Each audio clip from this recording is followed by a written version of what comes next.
It is July 29th, and although free agency isn't supposed to open until tomorrow at 6 p.m., somehow tampering is not being enforced and free agency apparently has started. And the news we're breaking today is Kyrie Irving is going to sign a $140-ish million deal with the Brooklyn Nets over 4 years. And going back a little bit of timeline, this is going to be Irving's third team. He played with Boston. I played with Cleveland, won an NBA championship with LeBron James. That was the team that drafted him.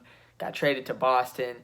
A few years there, didn't really do anything as the centerpiece on that Boston team, despite having a very good coach and a pretty good surrounding cast. And he just dipped Boston. There was reports earlier in the year that he'd be welcome to come back, but once the offseason and the NBA Finals started to hit, it was pretty evident that he was not going to come back, and it looks like Brooklyn is going to be his new team. And on the Brooklyn side of things, things were complicated because they have a restricted free agent themselves in D'Angelo Russell, their star point guard. Everyone was wondering, could they play together in terms of Russell and Irving?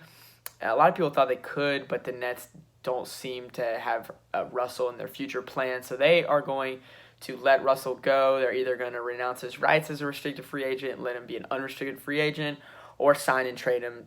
Apparently they're trying to send him off in a nice fashion, so it's kind of like a little softer FU to Russell. Anyway, obviously I'm not Sean Marks. I'm not a Nets fan, so I could be off in saying this here, but from my opinion, this trade doesn't seem, or the signing doesn't seem right to me. Russell fits so well on this Nets team, at least from the eye test, and he's really young. He's a really good shooter, and those two things are, priorities on this Nets team. Russell would be paid way less than Irving, and Russell already now I don't think is much worse than Kyrie Irving. And I know Russell had that early drama in LA, but I think Russell is more of a composed player than Kyrie Irving right now. Kyrie Irving has forced his way out of two places, and Russell has just been pretty quiet ever since joining Brooklyn. So I think Russell has less distractions, and I think in a few years Russell could be, a very similar player to Kyrie Irving, and I think he's already a very valuable player. I wouldn't say as valuable as Kyrie Irving, but I would say it's not as far as people would think it would be. So anyway, it doesn't seem to make sense to me. And the one thing that I will say about it as well is, besides Steph Curry winning the finals with the Warriors, which you could argue is actually not the case if you just listen to what I'm saying, if your best player is a point guard, you really can't win the finals. That's been statistically proven over this past decade or so. And you can say, what about Steph Curry when before Kevin Durant they beat the Cavs in the finals? Well, Steph Curry didn't win Finals MVP. So as far as I'm concerned, that kind of applies, but at the same time, Iguodala, a wing, won Finals MVP that year. So if we're going back to it, if I were the Nets, I would keep Russell because you traded for D'Angelo Russell. He fits very well in your system. He is low drama.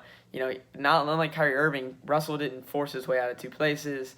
And you could use that money that you save from signing D'Angelo Russell compared to signing Kyrie Irving to try to get Kawhi Leonard, to try to get Kevin Durant, who I think would be welcome to go to Brooklyn. I think Brooklyn would be a viable destination for the two of them in the Eastern Conference. Good coach, in New York or at least in Brooklyn. So I think it would be smarter for the Nets to do that, but also, they probably know that Kevin Durant or Kawhi isn't coming to Brooklyn, and I think they would rather hit one big free agent than hit on none. Because I think the worst case scenario for the Nets would be having Russell and the same crew back next year and getting nobody. So now they have Kyrie Irving. We'll see if they can attract another guy like Tobias Harris. If they can get Tobias Harris, I think this signing will make more sense because I don't know how many players you're recruiting to Brooklyn with Russell as your point guard. But with Irving as your point guard, I think you have a little bit more recruiting to Brooklyn. So I think Tobias Harris, Jimmy Butler, those guys could be in play. Maybe Kawhi or KD. We don't know. Anyway, thanks for watching. I'll catch you guys in the next one.